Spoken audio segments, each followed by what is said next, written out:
When I got out of the military, I knew how to work hard. I didn't have a problem working hard. That was not tough for me. I learned that from the military, just like yourself, having served in the Marines. And my dad was a worker. He ran a 99-cent store in Inglewood, and he's always been a worker. So I got the work part, but the sales side I didn't have. I started working at Valley Total Fitness, and I learned how to sell. I was coached by a guy named Cisco. He was my manager at Bally's. He sent me to Fox Hills Mall because I couldn't sell memberships at the gym. And he says, before you give up sales, I want you to go try to sell memberships at the mall. I said, Cisco, I can't sell memberships at the gym. You want me to sell it at the mall? He said, yes. I went to Fox Hills Mall.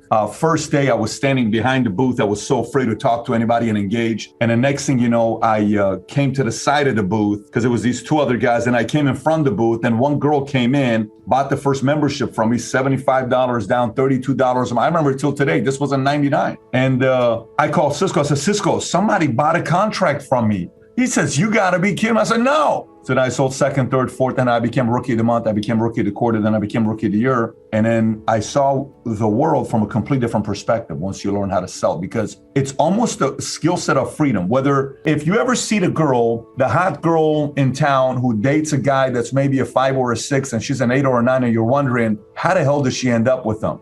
There's a very high likelihood the guy's a great salesperson, okay? If you ever get passed up by somebody on a promotion and that person's not as qualified as you to get the promotion, but they get it, they probably sold themselves better for that position than you did. If you ever notice in a family setting where, the time comes where somebody has to make a decision for the family's future and your idea is better than another person's idea, the other person was better at selling their idea than you. This whole sales thing goes in many different ways. And today, I wrote a list of things while you were talking here about skill set. My kids, when they come up to me, they want to ask me for something. Say, Dad, I want to go to movies. I want to go to a restaurant. I said, sell me why. Not tell me why, sell me why. And they'll say, well, I think we got to go there because, I said, tell me why. And then, well, because of this, because of that. And many times they'll come and they'll say, Dad, we want to go to, in the ocean this week with the boat. I'm like, let's negotiate a deal. Tell me why you deserve to go there. Well, do you remember last week when you asked to do this? We did this. Do you remember last week? And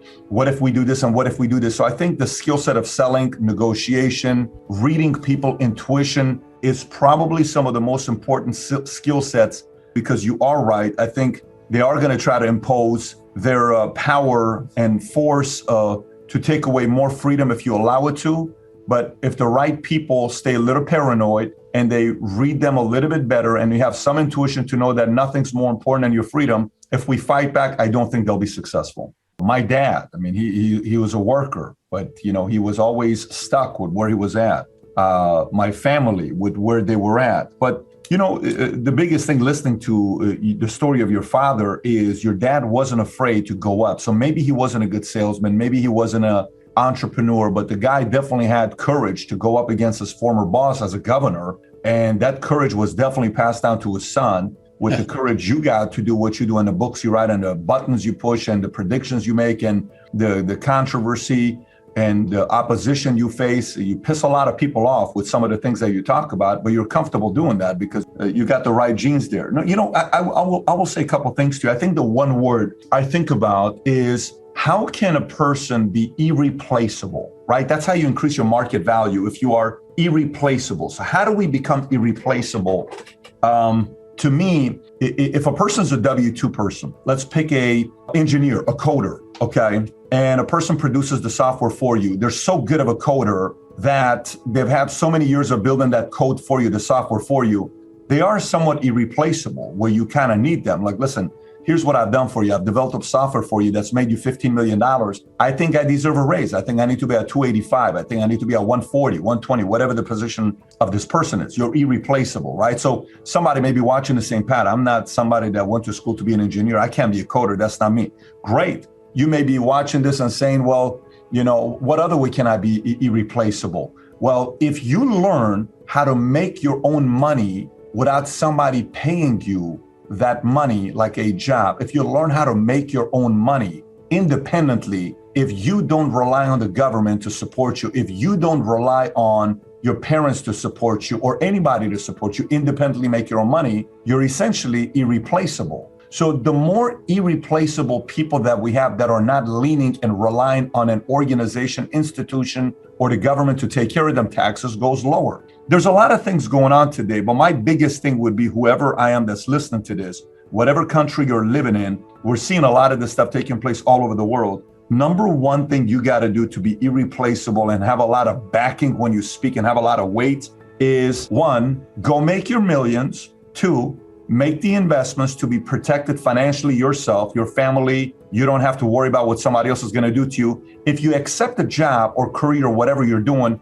it because you're choosing to do it, not because you're forced to do it. You choose to put yourself in that kind of a situation. And if you do that, a government and an institution fears somebody like you because you don't need them. You know, there's always this notion about when moms and sons or father and sons, kids, sometimes they go through this challenge because the kid's growing up always needing mommy and daddy for money. Then there's this awkward transition where mommy and daddy can threaten to take stuff away from the kid by saying, if you don't do this, I'm not going to give you an allowance. And eventually the kid says, listen, I make my own money now, $20,000. That threat doesn't work anymore. And parents sometimes is uncomfortable to give up that control. They lose it, right? So the government doesn't like it when you no longer need them. You no longer need their welfare state or their support or any of that because you independently make money. If you don't position yourself in a way to make your own money and be free, you are going to be living a life of conformity and being in hostage. That is not a situation. We were not created to be held hostage by another organization because we desperately need them. We are creative. We were created to be creative and solve many different problems. Unfortunately, you cannot do that when you're relying on the government. 10 years in Iran, I lived there when the whole war happened between Iran and Iraq. And I was born to a communist mother and a capitalist, imperialist father. One side of my family would always talk about the fact that rich people are greedy, and the other side of the family would talk about that poor people are lazy. And both of them were both right and wrong. You know, there's greedy rich people and there is greedy poor people. And I know a lot of lazy poor people, and I also know hardworking poor people who have the wrong mindset. So anyways, we escaped. I lived in Germany for 2 years at a refugee camp, which I got the first taste of entrepreneurship there. A Super Nintendo, Super Mario Brothers 2 was coming out. And there was a guy in the refugee camp. His name was Jan Staff. He's no longer here with us. He had a sister who was gorgeous. And I was in love with this girl. And I was 11 years old. I'm like, I got to figure out a way to spend more time with this girl. So I talked to the Jan. Jan was 4 years older than me. And I realized Jan liked video games. And so I said, if I buy Super Nintendo, he can play Super Nintendo and I can play with his sister. This is a great deal. I was 11 or 12 at the time. She was 10 or 11. We were both kids, clueless. So I went to the local swimming pool, and Germans like to drink and they like to party. And it was the year when they won the World Cup. So I went to the local swimming pool and I said, look, you got beer bottles and beer, cans everywhere here. What if I bring this up to you and I clean it up? I talked to the owner. He said, I'll give you 5 pfennig per. I cleaned house with his pool every day. Eventually, I gathered 250 marks, which is what it cost for me to buy that Super Nintendo. I went to Kaufhof, which Kaufhof is like our Sears. And I went to Kaufhof and I bought the Super Mario Brothers, Super Nintendo. I brought it back to the refugee camp. I was a hero. Everybody was playing with the video games. And I asked Katarina, let's go spend some time together. And we go to the park. That was my first experience about entrepreneurship, that you can make the money out there. Money's out there. There's many ways to make the money. You got to go ask and create some kind of value for you to make it. Then came to the States at 12 years old, Glendale, California, and was there for 6 years, then went to the Army. Then a day before 9/11, I started working at Morgan Stanley Dean Witter as a stockbroker, got my Series 7, 66, 31, 26. As a 21-year-old, I was the youngest broker they hired. And then I went to Transamerica for 7.5 years, and I started my own insurance company. And the rest is history. But it just validates that, how often, like the other day, we're doing research today